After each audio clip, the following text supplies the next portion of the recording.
And we are interrupting regular programming to bring you a special edition of the Seattle City Makers podcast. Hello, everyone. I'm James Cito, producer of the podcast and director of PR at the Downtown Seattle Association. Welcome to the end of summer episode. And if you happen to be a regular visitor to the DSA's website and the recovery dashboard, then you are well attuned to the kind of summer we've been having in downtown Seattle. Some of the highlights include a return of workers continuing to climb above 50% for the third consecutive month in July.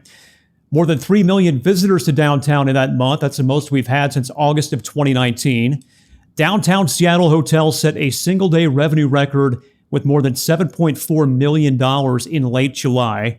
And we're seeing more street-level businesses come online, and that is certainly a welcome sight. It's been a great summer for downtown's continued revitalization, and we had a great summer of guests on the podcast covering a wide range of topics and sectors. We're going to kick off our summer highlight episode with KOMO 4 senior reporter Chris Daniels. Chris has been in the market for more than 20 years now, meaning he's got a lot of stories to tell. So he and John sat down for a chat at the start of summer. What's the favorite type of story that you like to cover, report on? Yeah, I mean, I think in this town, it's kind of a three-pronged thing. It's politics, business, and sports business. I think sometimes all those things collide too, right? And that's particularly in the sports world. I think there's a huge nexus there between public priorities and politics and then fandom. And I think that's why it's been so multifaceted for me over time. And in this town, I think I've carved a little bit of a niche in how I approach that. But those are the things that I think are interesting to a broad group of people. I've encountered people over time. You know, the story I always tell is I'm off covering some flooding in Snoqualmie Valley, and I'm with a couple of farmers, a husband and wife team who have run this farm for years, and this is in the early days of Twitter. And I'm walking out with the woman who owned the farm, and she's thanking me for coming and covering her story and said, you know, I just want to ask you before you leave, when are the Sonics coming back? and I kind of scratched my head and said, wait a second, what? And she said, yeah, I use Twitter to follow all these agricultural accounts, and you're the one person I follow just to know when the Sonics are coming back because I'm still pissed off about that. And that told me that, you know, that is a story that to this day, I mean, 15 years after they left, there's a hole there for a lot of people in this community that they want to fill. And again, that goes to politics, business, public priorities. And I think that's why it's been so interesting for people over time. You talked to a lot of people in town through the course of your reporting, and we had Andrew Tebow of EMC Research on most recently talking about some public opinion research. So maybe he gave us the quantitative. Maybe you can give us sort of the qualitative or your sense of kind of the attitude of voters in Seattle as we look ahead to these city council races that I presume you'll be covering. Yes. What are you hearing? How would you sort of summarize kind of what the average voter is thinking, feeling out there? I mean, I think that you talk to people in town and they believe that it is better than it was a year ago. So you go back to 2020, right? And there were things that happened in this town that everybody thought was off limits in the past. You can't force a bunch of people to go to a shelter that in the middle of a global pandemic. And so there were people that I've talked to who consider themselves to be extreme left, that believe there should be more housing, there should be more shelter, that drove around the city and thought, what the hell is going on? And I think the public sentiment changed in 2020 and 2021. And we saw that with the election of this mayor and the results in that 2021 election cycle, that the public sentiment changed sharply in a 2-year period. And it has become better. I think more people are getting services and shelter. The streets are clearer of some of the obstructions, but there's still work to be done. And I think that frustration that started bubbling up in 2020 and 2021 still exists today. But I also see a ton of new construction. I mean, outside your building here, I was just struck by the idea there's going to be a 50-story plus apartment complex that's being built. And you see those signs around town. So I think you can't discount the fact that there is prosperity in this town, but at the same time, there is still frustration. And I think there will be an impact on the city council races. I mean, you just look at who has declared and met the filing deadline, who's been raising money. The people who have been raising the most in democracy vouchers and money are people who are talking about public safety. And I think, things can change. Obviously, we can look at recent history to see how not that doesn't necessarily mean that somebody's going to have success in a general election, but it's a sign that there is a groundswell of support for people who are talking about improving public safety in this city. How do you think the debate over this drug use legislation and the vote last week sort of plays with the public? I think in downtown in particular, there's a prevailing opinion. I think once you get outside downtown, there's different opinions on this subject, and that's what played out in the council chambers. Are those like the juiciest stories for you to cover? Are these like 5-4 votes and someone flips and there's all this intrigue and what's going to happen next? And hey, I put it out on Twitter as we continue to loop back to previous conversations. That was the biggest freelance and flip-flop since the 2016 arena vote. I mean, in terms of drama, I mean, it was a 5-4 vote where everybody has been told it was going to go a certain way, and then somebody freelances at the end, in this case, Andrew Lewis versus Lorena Gonzalez, and everybody's jaws drop. Like, everybody in the room was surprised. The council members were surprised. People behind the scenes were surprised. I equate it to that vote in 2016. In terms of high drama, I think that you have to go back several years. But you and I both know that a lot of that stuff is preordained. Like, it's just performance art. From a lot of those council members, no matter what side of an issue they're on. They've already made up their mind. They've already written their speech. Where it gets to be dramatic is when there's a speech that's been written and read, and then they decide to vote another set way. Aside, I was thinking a lot about this in the past week. Where I hope the city isn't going down and where the leadership of this city isn't going down is, the summer of 2020, when deciding what to do around the East Precinct, and there were so many different opinions and there was hesitation on what to do. And we're still seeing now, 3 years after the fact, people are suing over what happened and what transpired there. Whether you agree with how it was handled or not, there was a lot of inaction and people were unsure on how to move forward. And, what we've seen now in a week's time, with what was said in the council, what was said by the mayor, is there is going to be no immediate solution. And I hope that the city is not heading towards a similar situation. And I don't want to talk about like what those scenarios are, but inaction sometimes is not the best course of action. And I think that whatever the mayor and the council and others decide to do, they should try and have a resolution quickly, as opposed to months down the road. And we hope to have clarity on the drug use legislation in Seattle after September 12th. That's when the issue was taken up by Seattle City Council's Public Safety and Human Services Committee, with legislation expected to go to full council on September 19th. A recent story in the Seattle Times detailed how King County is on pace to shatter last year's record high for overdose deaths attributed to fentanyl. It is a public health crisis that has ravaged our area's unsheltered population. And that's one of the topics that John Scholes discussed with Plymouth Housing CEO Karen Lee. You mentioned fentanyl. How do you think of that crisis in the intersection with those who are unhoused? I mean, we see the numbers of overdoses, non-fatal and fatal overdoses just skyrocketing in the city of Seattle. There's some strong overlap with the unhoused community. Is housing part of the treatment answer there? What do we do with this public health emergency that we're not doing today? Well, housing is not treatment, but it provides stabilization, which is important. So it really shows the need for treatment on demand. And so I think that the King County voters got it right when they passed a levy to support on-demand behavioral health services. So that is just this key. past April, right? Yes. Yeah. And certainly expanding permanent supportive housing opportunity, and then within those facilities having treatment available within the facility is important, and that's something that we're doing as well.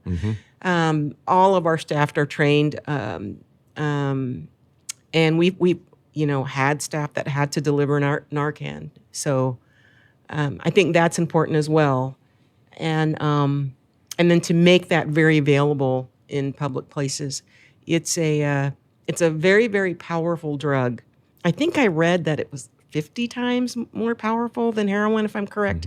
I could be wrong on that, but it's extremely powerful and very addictive, and you have to use it more. Right.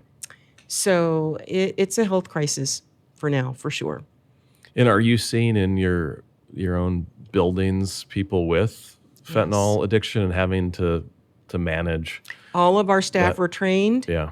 And we've unfortunately had a fatality in our facilities as well. I mean, and it's very sad. It's very sad when it occurs. So it's something that we are really hopeful to work with King County on pilot programming, anything to see if we can, kind of arrest that particular addiction. Is it getting easier to site buildings in this city and neighborhoods, and now that you're in other cities, you're opening in Bellevue, or is it still a struggle that makes the project cost more and take longer to get delivered?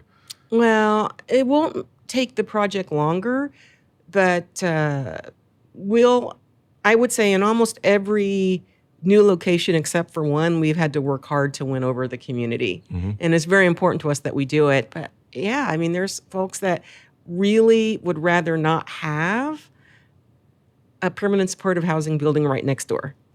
And so what we try to do is show that our residents can be great neighbors, and we'll do what we can to make that, building be a beautiful building and a pleasant experience for everyone.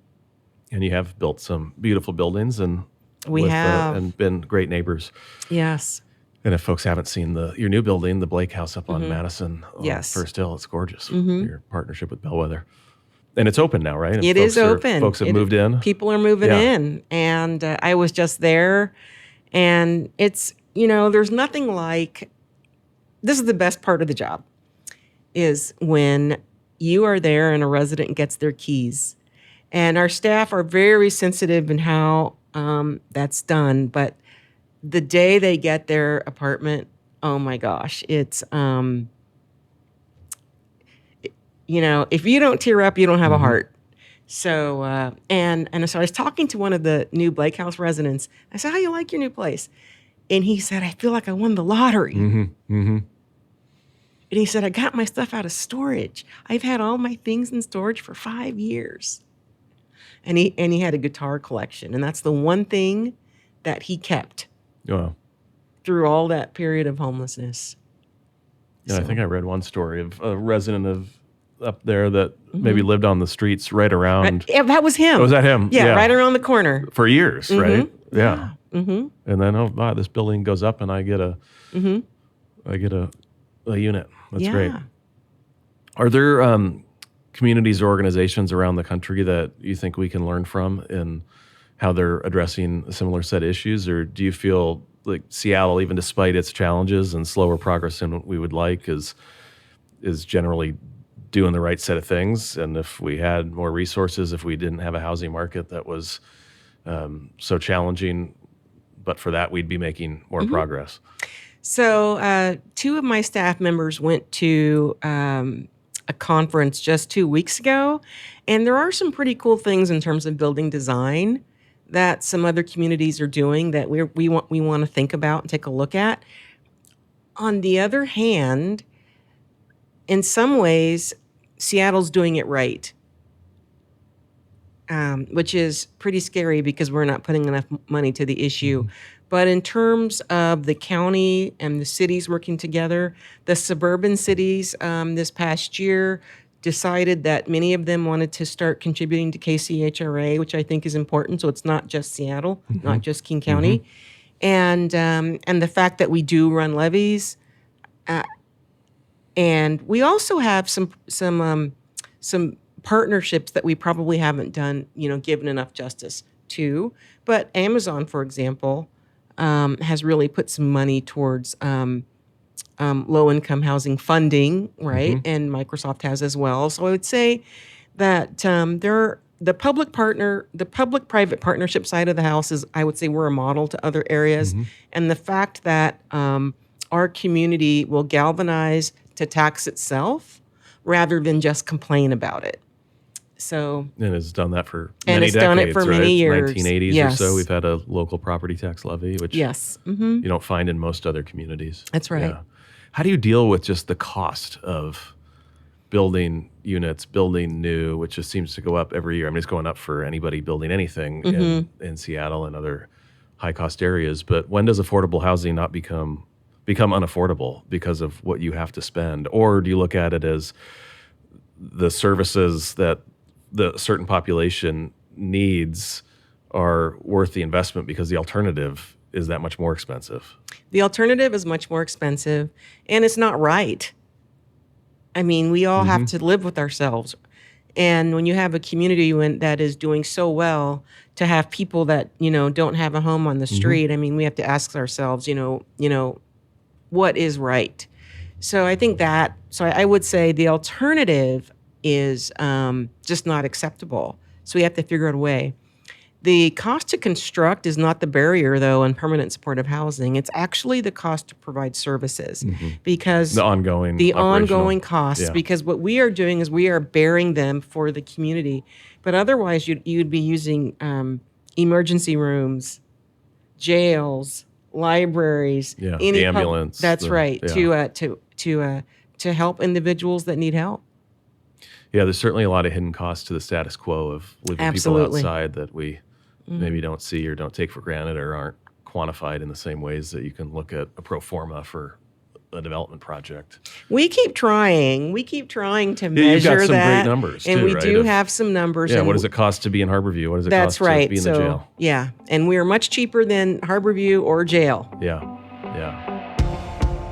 In July, John Skoll sat down with Dr. Jeff Sperring, the CEO at Seattle Children's. They recorded the episode at Building Cure. It's an impressive facility in the heart of downtown that brings Seattle Children Research Institute to more than 1 million square feet of space, one of the largest such facilities in the nation.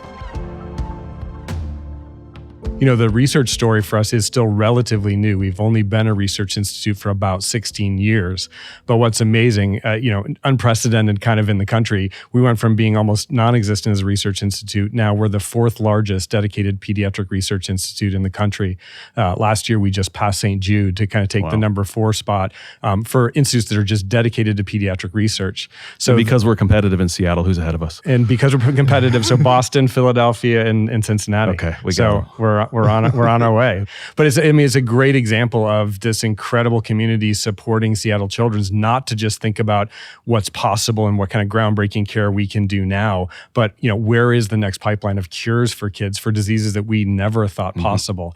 So this building alone, Building Cure, is about 500,000 square feet. It doubled the capacity that we had. So we now have about 1 million square feet of research here in downtown Seattle in this amazing life sciences kind of innovation kind of corridor. And again, now the 4th largest in the country, thinking about pediatric diseases all the way from cancer to epilepsy, autism, diabetes, across everything. So every day I've got more than 2,000 team members coming in here every day thinking about not only how do we advance pediatric care, but how do we actually bring cures to things that we've all thought about for a long time. And even moving some more people down here from the campus and facilities in Laurelhurst, just because you've got need space needs to grow into space there with your clinics and take advantage of the space you have downtown. So we're actually seeing more people downtown now from the research side. Is that right? Yeah, it's kind of a good story both ways, right? So we've been able to find this amazing space downtown and obviously grow this research program. But as the hospital has also continued to grow, we are running out of space up in Laurelhurst. And so we've really tried to think about is we want that really to be about team members that need to be doing patient care. It's where our patients and families are. If you're doing administrative roles or other things, we're actually able to move into more of our space here downtown. So to your point now, we've got our foundation philanthropy teams, a lot of our marketing, HR, some of our legal teams, some of those services are now down here. So we've really created kind of the downtown campus for Seattle Children's beyond just the research program. And I think those numbers of you employing 2,000 or so people it's got to make you one of the top 20, if not higher, employers downtown as far as number of folks employed. Yeah, that's exactly right. It's over 2,500 when you start adding in some of those administrative things. So yeah, and if you keep look, them coming. Yeah, I know we love it. And again, I mean, you came here, and I think again for us, what's great about all of our work, right, is we want to make sure that we're connecting our team with the work that we do. I love coming down here, being able to kind of interact with the team here. But you think about so many of our team members and being able to come and see what's going on in the research and understanding that the work that they do every day is not just taking care of kids today, but really being the pipeline of cures for pediatric disease. And you get to be here in this space and be able to do that. And what we are all appreciating is just a stronger and better downtown all the time. Yeah, we're moving in the right direction. Absolutely. And those are jobs you kind of can't do from home, right? So no, it was the other, we are a little bit of a mixed model. We always talk about obviously direct patient care and science. You can't do that remotely. That is hands-on work, in space, collaborative work that we really need people together. For a lot of our administrative functions, we, like all companies, we went very heavily remote in the early parts of the pandemic, and we're starting to bring people back now in kind of hybrid mode. So we're starting to see more and more of our team members here together, which I think is a great thing for all of us. What's some of the research you're doing that gives you sort of the most hope, or things that we're close to when it comes to pediatric research? What are we on the cusp of that is significant? Yeah, I mean, I think obviously like cell and gene therapy is something that we are all very excited about. And I think it really, again, ultimately comes back to it's the speed at which we're able now to discover where there is either a gene or, again, some cell defect. But it's not just like learning what the issue is. It's being able to quickly turn that into a clinical trial or actually into a product. One of our scientists has a great example. He studied a specific childhood disease for a long time. He was one that discovered the specific genetic defect, more than 20 years ago. But it took a long time to get to the point that there was actually a gene therapy that we could actually put into a clinical trial. We can squeeze that 20 years now down into a couple of years. And even the COVID pandemic was a great example of all of a sudden brand new novel virus and how quickly we were able to turn that into a vaccine. And so what we're really excited for now is for so many rare pediatric diseases, we can discover where the issue is, but the ability to more quickly turn that into a clinical trial or actually a potential therapy is, I think, over the next 5 to 10 years, what's really going to be exciting to see. Summer of 2023 in downtown Seattle may go down in history as the Summer of the Swifties. It is a tale that's being told in cities across the country. Taylor Swift and her fans have had an enormous impact at each stop. Record hotel revenue, packed restaurants, crowded sidewalks. And in Seattle, the concert actually registered seismic activity. And as you're going to hear from Conan Steiner founder and CEO Dani Cone, the crowds impacted her store's bottom line and the overall vibes. How have you been, and how is the business? And is there anything left on your shelves after Swiftie? Oh, we were just talking about that. It was in Pioneer Square. Bananas. Yeah. Did you go down there at all? I was out of town, but I've gotten many reports. It was like nothing I've ever seen, like nothing I could have anticipated. Couldn't have been better. Yeah. We were, just from Friday at 5 a.m. as people started lining up down the street, around the corner. Oh, that was the merch day, just right? For the merch For the truck. merch. So they were out there at 5 a.m. Yeah. Wow. Lined up like a bunch of sweatshirts. them. And Yeah. then they just kept coming and coming. The truck didn't open till 10. And they were there all day, Friday, just for merch and hanging out, I guess. Saturday, starting from early on, again, lining up for merch, but also just to be around the show atmosphere. Fever. So tons of people in the neighborhood. On top of that, and Sunday too, the Toronto Blue Jays. Yeah. Which those fans always show up. I think those are always our busiest Mariners days. Yeah. For sure. So the two of them together. Business was good. Oh my gosh. It was all hands on deck. You staffed up? We did as much as we could. But you always have folks who last minute, they're not feeling well, they can't make it. Yeah. And so it was all hands on deck. Did you open early and close later than normal, or similar hours? We kept the same hours. Yeah. It was just, we didn't stop moving, like line around the counter, hours on end. I spent hours on end in the walk-in cooler, just in the cooler, stocking as fast as I could. Yeah. I would break open a case of something, all beverages and whatever, putting the beverages out there.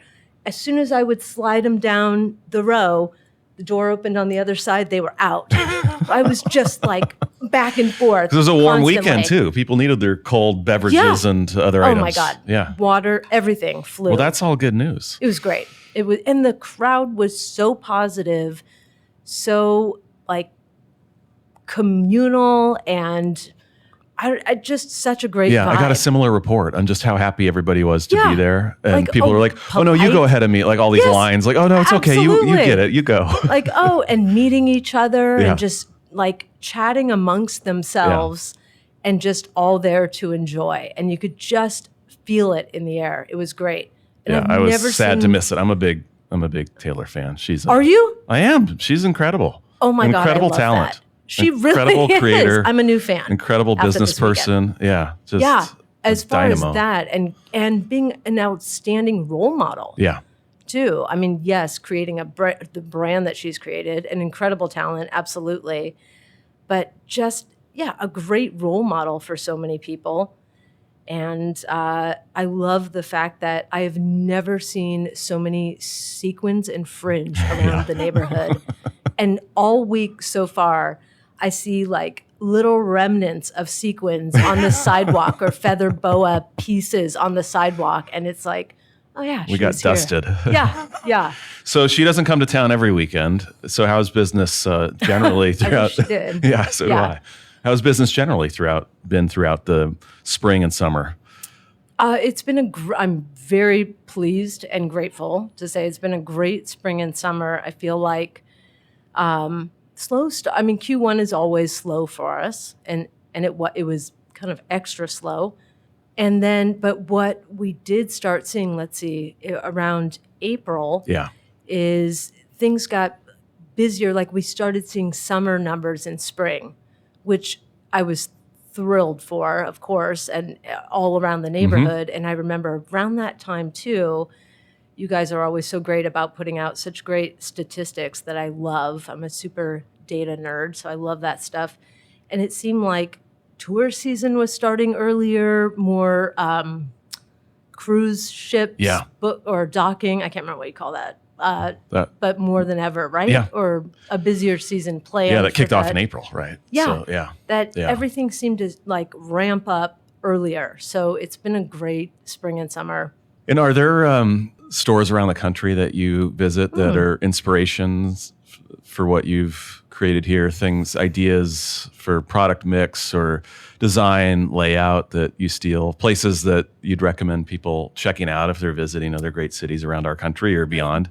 Yeah. I mean, I will say, because I really fail at taking time off and doing like, quote, fun things, I haven't been to as many of those places as I have researched them online. But a couple the number one that jumps to mind that I was obsessed with even before starting Cohen & Steiner is in San Francisco, called Buy Right.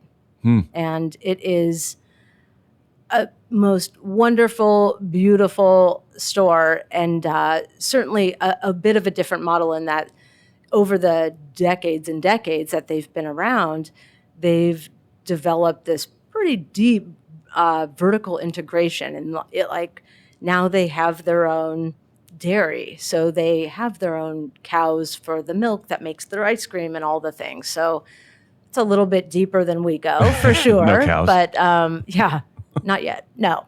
What am I saying? No, that's not us. But they're one of my favorites for sure. And there's so many little markets. I'm thinking of places that you kind of find along the way, whether out on the coast or as you're traveling, and it's just in some small town where they don't have the Trader Joe's or the Whole Foods or what have you. You find these stores all over the place, whether they're specialty and high end, or they're just literally the store that's there.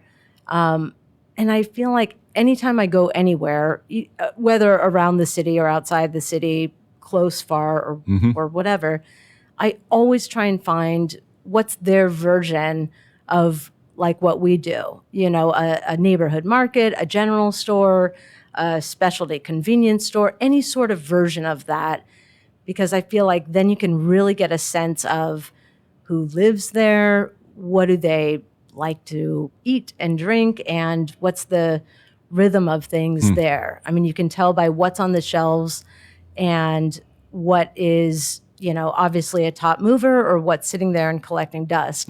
And you can get a feel for that place. So I don't know. I love going to those places, and I feel like I kind of glean from any and all.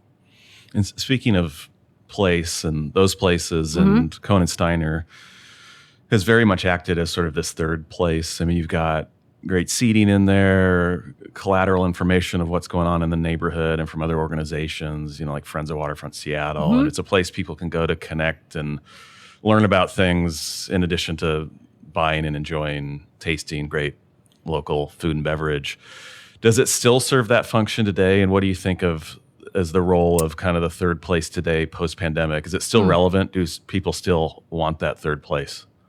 Well, thank you for bringing all of that up, because I love that. I mean, that's such an important part of, to me personally, of what we do is creating that space. So thanks for recognizing it. And as I feel like it is truly more important now than even before. I think it's always been important. Hence the reason I've spent my entire career in places like this, you know, in these third place type of places, and in the service industry. But now more than ever, coming out of the pandemic, being open throughout the pandemic, even when you couldn't sit inside and that wasn't allowed, but to have a place, it meant so much to people, from what we heard, to have a place to go. This place is open. You are welcome here, and there are good things to eat and drink. And I feel like when everything else was taken away, it was a really tangible example of that very basic human need, not just to eat and drink, but to connect, even in a brief, masked way, you know, and as fast as you can through plexiglass, whatever it is, but to see each other and to be able to walk into a place and feel like somebody there is glad to see you. And I think we all need that. Always, but more so now as people are reemerging, getting back to, well, I was going to say getting back to routines, but maybe in an adjusted way. They're building new ones. Yeah, or revised even. Yeah. You know, maybe it's totally different. Maybe it's just a different version, but still having these like touchstone places where they used to go, or they are a new regular at, where they have that connection as they come back out, and we all kind of, you know, poke our heads up and see, okay, what is this new landscape like? How are we going to do this? And, you know, having these places to go, I think, reminds us that we're all figuring this out together. Summer 2023 has not only been about Swifties, it's been a sensational tourism season overall in downtown, and there's no greater authority on tourism and visitors than Visit Seattle CEO Tammy Canavan. Jon and Tammy break down visitor impact and look ahead to business travel and conventions. How would you sort of summarize the state of the Seattle summer visitor season? What are some of the key data points, high points in your mind? Right. Well, the summer has been extraordinary. The first few months of the year, not so much. So we're really grateful that summer is picking up for that. We have had a record-breaking summer on multiple. We have hotel revenue records have been broken 3 times this year already. MLB All-Star Weekend knocked out the previous record, and then of course, And the previous was what, the George Strait yes, weekend, a couple of weeks before the yep. All-Star Week. Yeah. It was, and you know, previous to that, it was a long time ago, 2018. So it's really great to see all of that coming back.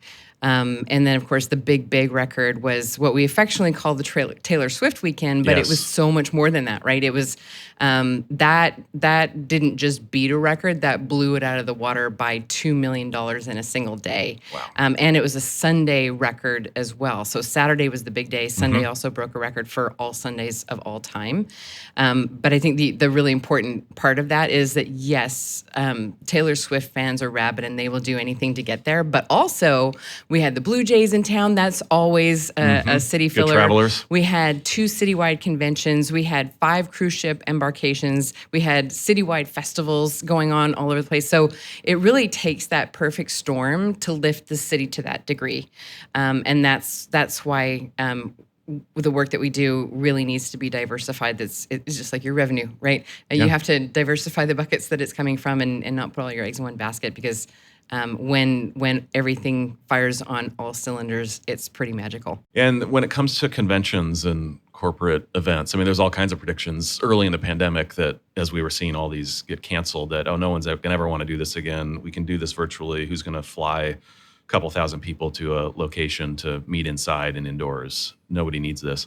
That obviously turned out to be not true, and we've seen a strong return. But what's kind of the current state? What's the forecast? You've got this incredible new building to sell. We were in it yesterday, and every time I'm in it, it just looks better and better, feels better and better. It was cool to see Ethan Stoll's new Bombo kitchen open. Yeah. But what's the current state, and what's the forecast when it comes to major events?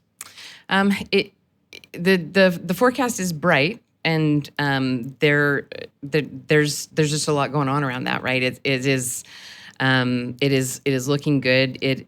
The way groups are booking, the way people are booking travel has changed.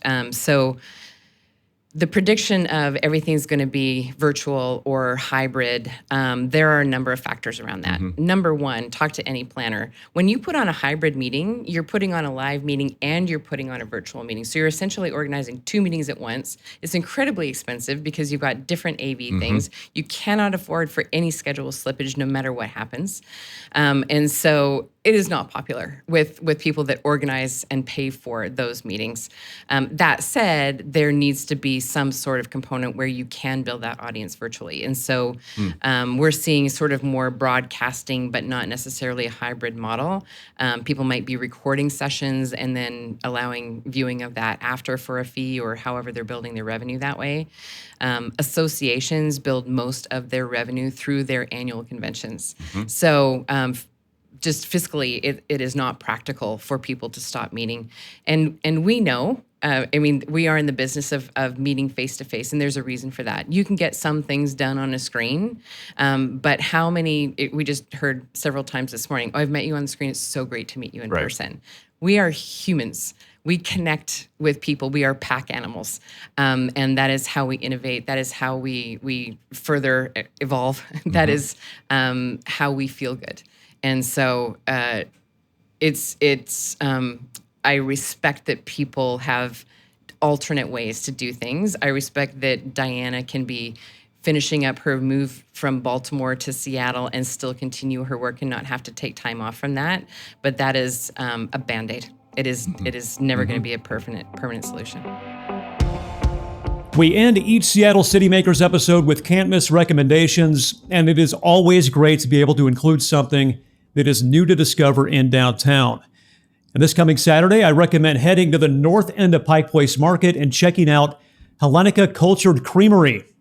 It's cultured gelato from one of the co-founders of Eleanos Greek Yogurt. I have had it. I've had a couple flavors, and it is tremendous. Afterward, check out the Seattle Slam Showdown. That's on September 9th and 10th. It is a youth 3-on-3 basketball tournament.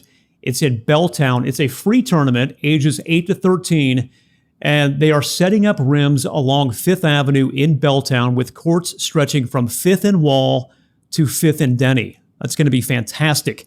This is a terrific basketball city. I don't care what happened in 2008 when we had a team ripped from our hearts.